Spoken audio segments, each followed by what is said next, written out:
sebagaimana ada pemikiran selama ini orang mengatakan bahwasanya ulama itu tidak boleh berpolitik.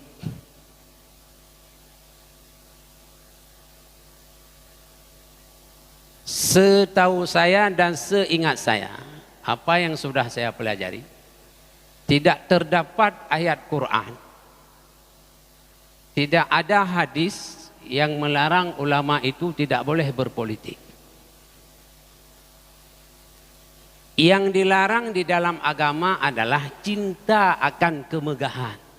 Itu yang dilarang. Itu yang dilarang.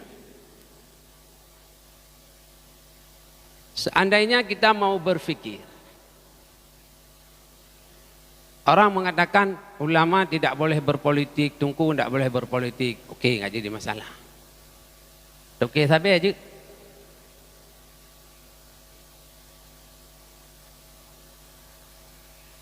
Awak pimp ganja aja. Awak minang nanti Sabtu Minggu jak Medan je. Awak buka kafe, tempat transaksi perzinaan je.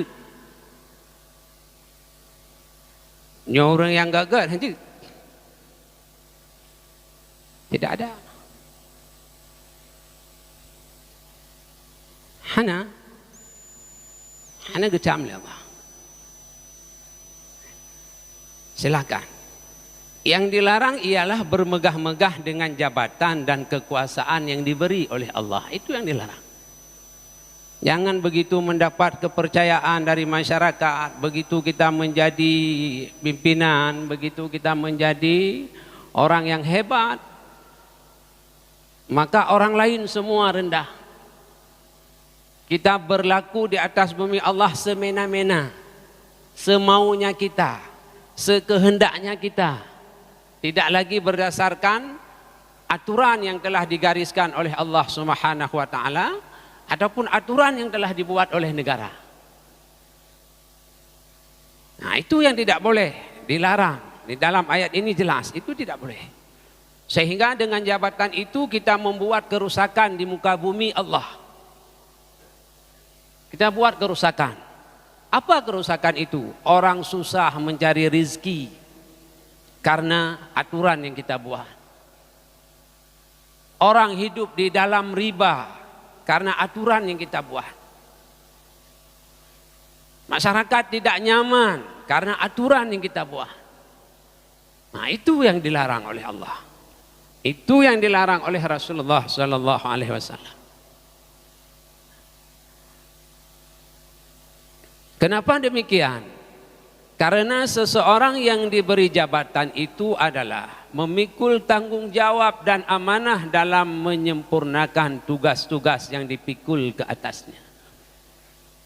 Kenapa tidak boleh bermegah-megahan dengan jabatan dan kekuasaan?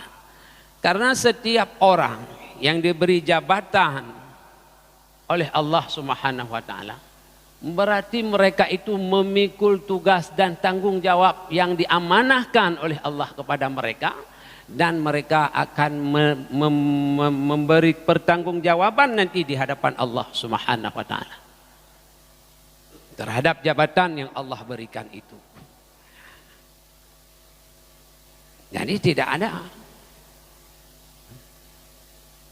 Jadi jabatan untuk menunaikan amanah, untuk melaksanakan tanggung jawab yang telah dipikul ke atasnya. Ia tidak ada kelebihan dari orang lain, masing-masing memikul tugas dan tanggung jawab. Nah lebih karena katanya mesti tiro camat, itanya menganggap gesiknya bawah lu betak gesiknya. Nah lebih camat dengan gesik, hana tanggung jawab harga yang beda. Camat baju hubu, gesik baju hubu. Kecuali camat baju humeng, gesik baju hubunya hancur. Gesik camat ganggak remeh gesik. Ini sama-sama camat manusia, gesik manusia, yang beda tanggung jawab segai. Camat kali beraya becut tanggungjawab daripada gesi. Itu cuma yang membedakan. Lain lebih masing-masing kena tanggungjawab. Orang yang paling baik ialah yang melaksanakan tugas dengan sebaik-baiknya, dengan jujur dan ikhlas. Siapa mereka yang paling baik? Ketika Allah berikan tugas, Allah berikan jabatan, adalah orang yang melaksanakan tugas itu dengan jujur dan ikhlas. Jujur, penuh dengan keadilan, penuh dengan kebijaksanaan. Dan apa yang dia lakukan itu semata-mata karena Allah Subhanahu wa taala. Karena dia takut nanti di hadapan Allah semua itu akan dipertanggungjawabkan. Kullukum ra'in wa kullukum mas'ulun ar-ra'iyatih, kata Rasulullah. Semua pemimpin itu akan bertanggung jawab di hadapan Allah Subhanahu wa taala. Nah, di dalam Al-Qur'an Allah menceritakan di mana ini bisa menepis dan bisa menjadi dalil untuk kita menolak bahwasanya orang yang baik-baik, ulama dan lain sebagainya, Tengku tidak boleh berpolitik. Ini bisa menjadi dalil bagi kita. Di antaranya di dalam Al-Quran Allah bercerita tentang Yusuf alaihi salam. Nabi Yusuf, di mana Nabi Yusuf diangkat menjadi Menteri Pertanian kalau sekarang. Di Mesir pada waktu itu, karena sang raja menganggap bahwasanya dialah yang lebih pandai mengurus masalah pertanian. Dan dia, Nabi Yusuf, sudah tahu bahwa 9 tahun ke depan akan terjadi paceklik di Jazirah Arab. Dengan kemampuannya yang diberikan oleh Allah, dia buat pertanian di kota Mesir itu maju dan berkembang, hingga dia stoklah makanan-makanan untuk menghadapi paceklik yang lamanya 9 tahun. Ini Allah sebut dalam Al-Quran. Nah, ini bukti. Bisa duduk.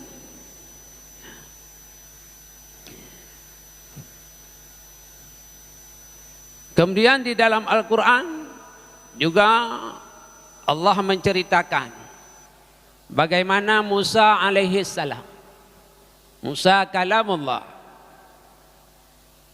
menghadapi pemimpin yang zalim. Dan dia tidak mampu menyebarkan Islam kepada umatnya pada waktu itu. Hanya 600 orang pengikutnya. Kemanapun dia dikejar. Kenapa Islam tidak bisa berkembang ketika Nabi Musa alaihi salam ingin mengembangkan Islam itu? Karena politik di dalam kekuasaan Fir'aun laknatillah. Kekuasaan ada di tangan Fir'aun. Islam tidak bisa berkembang, malah umat Islam hidup dalam keadaan mencekam, penuh dengan intimidasi, ancaman dan pembunuhan.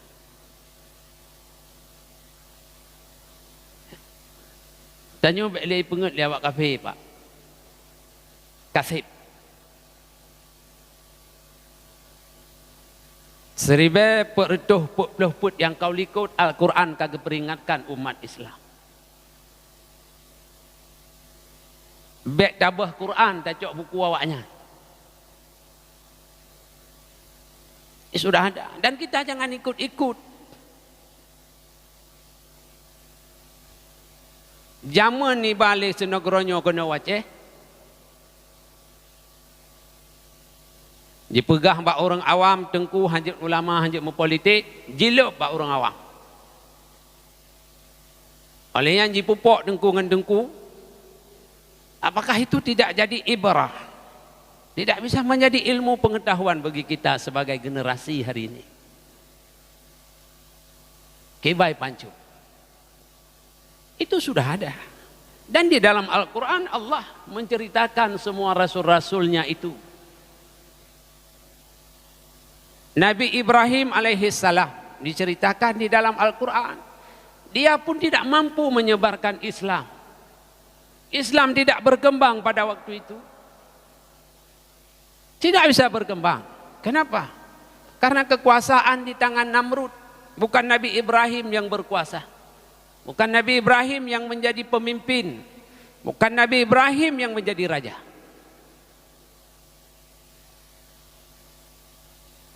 Tidak berkembang juga. Nabi Isa alaihi salam dikejar oleh penguasa Yahudi dan penguasa Israel. Nasrani dikejar. Padahal Yahudi dengan Nasrani tidak pernah mereka berkumpul, selalu bertengkar. Tapi karena satu tujuan, Isa mesti ditangkap, Isa mesti dibunuh. Kalau tidak, maka agama nenek moyang kita akan hancur. Akhirnya salah seorang muridnya berkhianat kepadanya. Menjaminkan jika apa? Murid ikhianati urei. Masa Nabi Isa kan. Jadi maksudnya jino murid ikhianati urei hana hirin. Bijeh je tinggal. Bijeh tetap itren je tanya. Tinggal urung sagai musalin. Akainya tetap itren. Nah ini.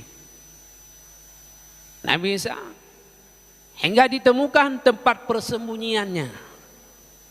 Namun Allah berkehendak lain. Allah selamatkan. Tidak mampu juga Nabi Isa menyebarkan Islam. Di dalam Al-Quran Allah juga menyebutkan Rasulullah 13 tahun di negeri Mekah. Pelipisnya berdarah, kakinya berdarah. Dia diancam, dia diintimidasi. Dia dimandikan dengan air najis. Beribadah dia tidak bisa di negeri Mekah. Menyiarkan agama Islam di dalam ancaman. Kenapa? Karena politik di dalam genggaman Abu Jahal dan Abu Lahab. Mekah mereka yang pegang. Sumayyah, istri daripada Yazid, di depan mata Rasulullah. Dadanya dibelah oleh Abu Jahal. Jantungnya diambil, dimakan di depan Rasulullah. Rasulullah hanya bisa menahan air matanya. Dan berkata kepada Sumayyah, Yazid, bersabarlah. Kalian sekeluarga adalah penghuni surga Allah Subhanahu wa taala. Tidak bisa berkutik. Kapan Islam itu sampai kepada diri kita? Islam terwaceh. Ditanya Hudayb lam Islam. Pajan ketika Rasulullah hijrah ke negeri Madinah. Ketika sampai di negeri Madinah, Rasulullah diangkat menjadi raja negeri Madinah. Rasulullah menjadi pemimpin di negeri Madinah. Rasulullah punya kekuasaan politik di dalam genggaman Rasulullah. Waktu itu beliau susun kekuatan. Yang pertama beliau bangun adalah masjid, tempat pendidikan para sahabat. Di dalam masjid Rasulullah mengajarkan sahabatnya cara berdagang yang benar, cara berpolitik, bagaimana ekonomi yang benar di dalam Islam. Di dalam masjid Rasulullah mengajarkan kepada mereka bagaimana cara berperang yang benar. Di dalam masjid Rasulullah mengajarkan kepada mereka mengenalkan Allah, mengenalkan fikih, mengenalkan tasawuf, mengajarkan bagaimana munakahah, bagaimana muamalah jual beli yang benar. Semua diajarkan di dalam masjid. Lah masjid gubernur Nabi. Hana lembaga pendidikan lain matanya. Lah masjid. Maka jangan sempitkan masjid. Masjid itu tempat dibina para sahabat, digembleng oleh Rasulullah. Tentara-tentara Rasulullah di dalam masjid dibentuk. 10 tahun beliau di Madinah. Ketika beliau menjadi pemimpin, beliau memegang kekuasaan, maka Islam tersebar ke seluruh penjuru dunia, terus kena waceh.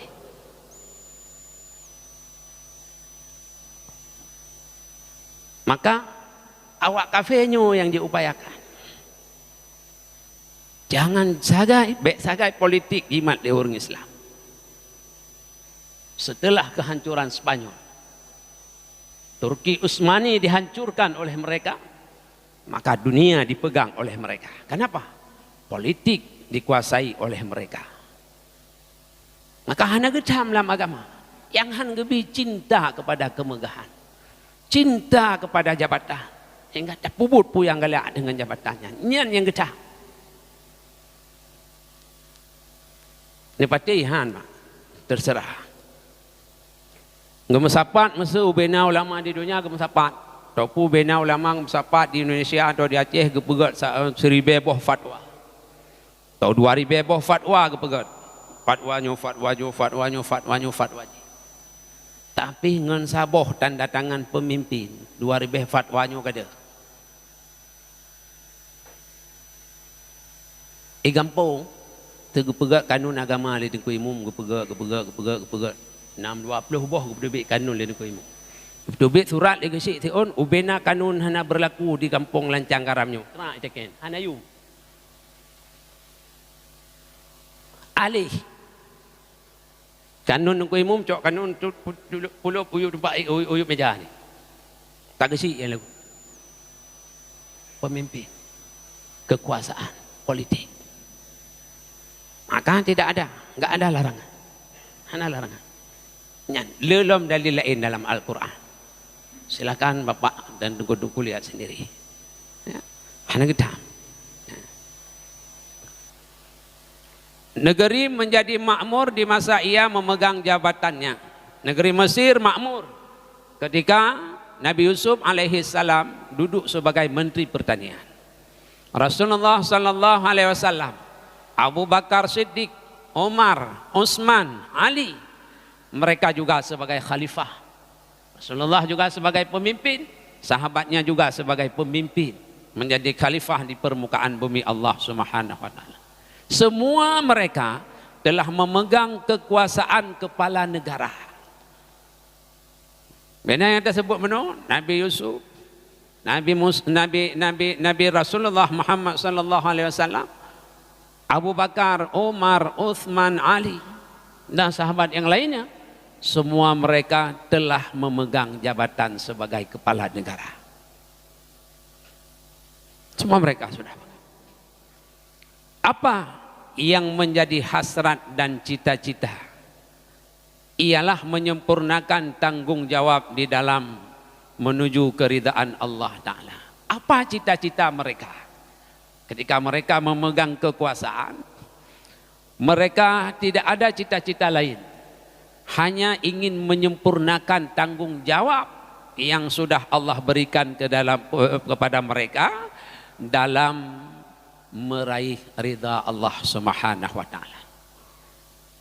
Itu nyan kita nam hati. Tujuan mereka menjadi pemimpin untuk menyempurnakan tugas yang telah Allah berikan kepada mereka dan sebagai jalan untuk meraih ridha Allah Subhanahu wa taala. Hanya itu tujuannya. Tidak ada tujuan lain. Jadi mungkin sih. Makanya tidak ada. Maka saya mengambil tema ini malam ini karena hampir setiap saat kita dengar ini nggak boleh begini, ini nggak boleh. Dan di dalam Al-Quran semua Allah jelaskan. Ini tengok balik pengen kasib, balik, ya.